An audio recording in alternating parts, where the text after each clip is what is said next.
My beloved brothers and sisters, what if I told you that no matter how heavy your sins are, no matter how many times you've fallen, the door to Allah's forgiveness is still wide open for you right now?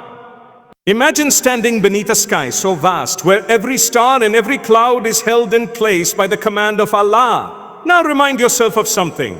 The mercy of Allah is greater than the entire universe, wider than the heavens and the earth combined. It is a mercy that He Himself has described as infinite, a mercy that He says outshines His wrath. Yet many of us, when we fall into sin and turn back with istighfar, we sometimes feel as though nothing is changing. We whisper Astaghfirullah 100 times, but the heart remains heavy. The guilt lingers and the relief we hope for doesn't arrive. In such moments, it's easy to wonder, is my istighfar not working? Am I being ignored? But the truth, my brothers and sisters, is that Allah never turns away from a heart that sincerely seeks Him. The mercy of Allah is always open, always ready to embrace the sinner who returns no matter how many times they have slipped. Think of it like knocking on a door. If you knock half-heartedly, without patience, without truly waiting for it to be opened, you may feel like no one is answering. But if you knock with sincerity, with a heart desperate for entry, the door will always open. Allah has left that door wide open until the soul reaches the throat, until the sun rises from the west. Until then, every sin you've committed, no matter how dark, no matter how many times repeated, can still be erased. And what is so beautiful about the mercy of Allah is that He doesn't just forgive. He wipes the slate clean as though the sin never existed. Sometimes He even replaces those sins with good deeds when repentance is sincere. This is not the forgiveness of a human being who might forgive but still remember, who might let go but still carry a scar. No, this is divine forgiveness, where your past is not just hidden but rewritten into something better. So the first truth we must engrave in our hearts is this: Allah's mercy is never the obstacle. If istighfar feels empty, it is not because Allah is ignoring us, but because we may be missing sincerity, presence, or action in our repentance. The door of forgiveness is still wide open. You just need to step through it. There is something many of us struggle with when it comes to seeking forgiveness. We say Astaghfirullah repeatedly, but deep down we already know that after asking for forgiveness, we are planning to go back to the same sin. We convince ourselves with a whisper, at least I'm asking for forgiveness, so it should be fine. But that is where the heart begins to deceive itself. How can we truly seek pardon while holding on to the very weapon that harms us? It is like someone who keeps drinking poison while asking the doctor for a cure. The doctor can give you the medicine, but if you keep swallowing the poison, will your body ever heal? In the same way, istighfar cannot bear its fruits if our tongues say it, but our hearts are still comfortable with the sin we're committing. Imagine standing in the rain, asking Allah for protection from getting wet, while you refuse to step under the shelter He has already provided. That is what it's like when we seek forgiveness while clinging to the very sin we're asking to be forgiven for. It becomes a contradiction. True istighfar is not just a formula on the lips. It's a state of the heart, a decision of the soul, and a movement of the body away from the wrong. But here is something comforting. Even if you fail again after sincere repentance, Allah does not shut the door on you. He doesn't say, you repented before and fell again, so I will not forgive you this time. No, His door is open every single time, as long as your effort is genuine in that moment. The problem only arises when we abuse that mercy, when we turn istighfar into a habit of empty words, rather than an honest cry for change.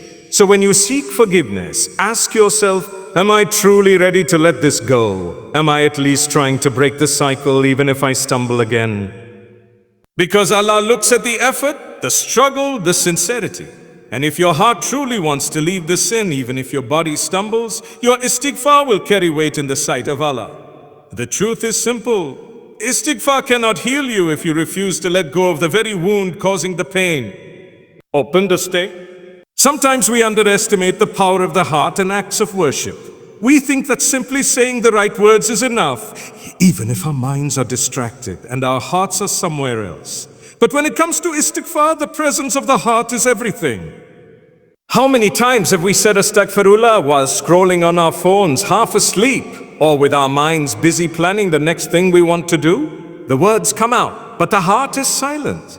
And then we wonder why we don't feel lighter, why the burden of guilt still clings to us. It is because true forgiveness is not just about the movement of the tongue. It is about the trembling of the heart, the weight of regret, and the longing for Allah's mercy.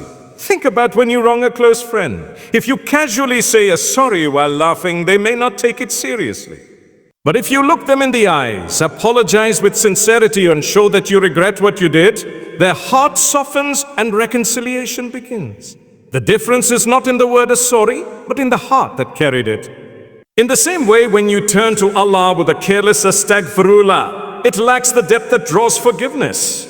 But when you turn with a trembling heart, admitting your weakness, confessing your need, begging for His mercy, that is when your istighfar transforms into something powerful. And the beauty of this sincerity is that it doesn't require perfect words. You don't need to know long doors or complicated phrases. Sometimes the most powerful istighfar is when you simply say, Allah, I am weak, please forgive me. That cry coming from the depths of your soul is more beloved to Allah than 1,000 repetitions without presence. It is the broken heart that Allah loves most, because it proves that you are turning back to Him honestly, without pride or pretension. One of the most overlooked barriers to forgiveness is when our sins involve the rights of other people. Many of us think that as long as we say astaghfirullah and turn back to Allah, everything will be erased. But if we have harmed someone, cheated them, spoken ill of them, or taken something that belonged to them, forgiveness requires more than just words. Allah may forgive what is between you and Him, but when it comes to the rights of His creation, He has commanded that we first make things right with the people we wronged. This is why so many people feel their istighfar is not lifting their burden, because the weight is tied to someone else's heart. The Day of Judgment is a terrifying reminder of this truth. The Prophet Muhammad ﷺ told us about the bankrupt person, the one who comes with mountains of good deeds, but also comes with having insulted others, backbitten them, or harmed them. Those people will take from his good deeds until nothing is left, and then he will be left with their sins on his record. This shows us that no amount of istighfar can erase the rights we owe to others unless we deal with them now. It is easier in this world, where a sincere apology or a small act of kindness can mend broken ties, than in the hereafter, where justice will be taken with deeds and no excuses will be accepted. But this should not make us hopeless. Allah's mercy is still vast, and He knows the sincerity in our efforts. If you cannot reach someone you have wronged, make dua for them sincerely. Ask Allah to grant them goodness and give charity on their behalf. If the harm was in words, counter it with words of goodness. If it was in action, replace it with kindness. The goal is not perfection. It is showing Allah that you are doing your best to make things right, both with Him and with His creation. So if your istighfar feels unanswered, ask yourself, is there someone's heart I have left wounded? Because forgiveness from Allah flows more easily when you also seek forgiveness from those you have wronged. There is another hidden barrier that silently blocks our istighfar from reaching its true depths, and that is arrogance. Many of us may not even realize it, but arrogance creeps into the heart in subtle ways. It can appear when we think our sins are too small to worry about, when we convince ourselves that others are worse than us, or when we utter words of repentance without truly lowering ourselves before Allah.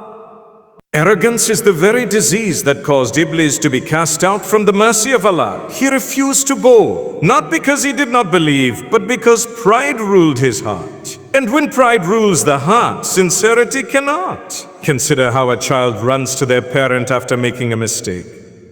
The child doesn't come proudly. They come with tears, with shame, with the hope that the parent's love will cover their fault. That is how we should run to Allah, with humility, with brokenness, admitting that without His mercy we are lost. But arrogance reverses that posture. Instead of bowing low, the heart stands tall and forgiveness becomes blocked. And this arrogance does not only appear in how we view ourselves before Allah, it can also appear in how we view others. Sometimes we look at someone else's sin and think, at least I am not like them.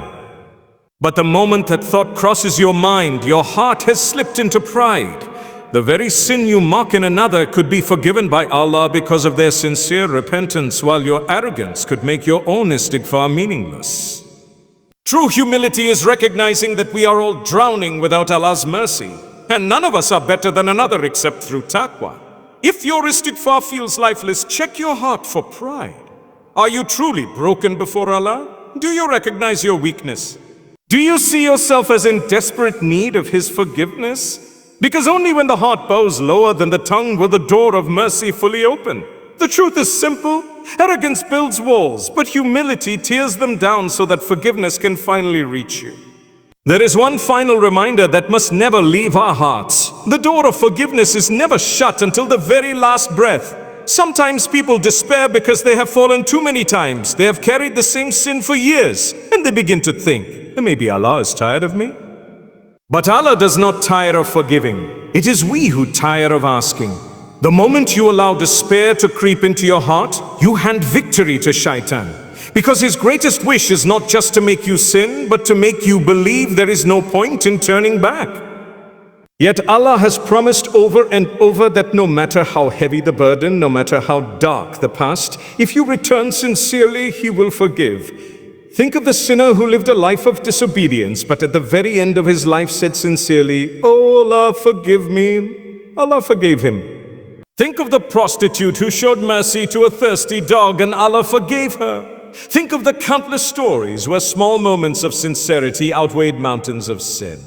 These are not tales to entertain us, they are reminders that Allah looks at the heart's return, not the length of the fall.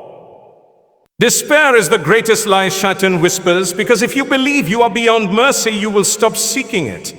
But the truth is that Allah's door is open until the soul reaches the throat, until the sun rises from the west. As long as you are breathing, you still have time. Every morning you wake up is another chance to wipe your slate clean. Every night you bow your head in prayer is another opportunity to have your sins erased. So never let despair silence your istighfar. And never think it is too late, too broken, or too dark. The mercy of Allah is bigger than your mistakes, and His forgiveness is always closer than your guilt. The truth is this: no matter how many times you fall, the door of forgiveness remains open, but it is you who must choose to walk through it.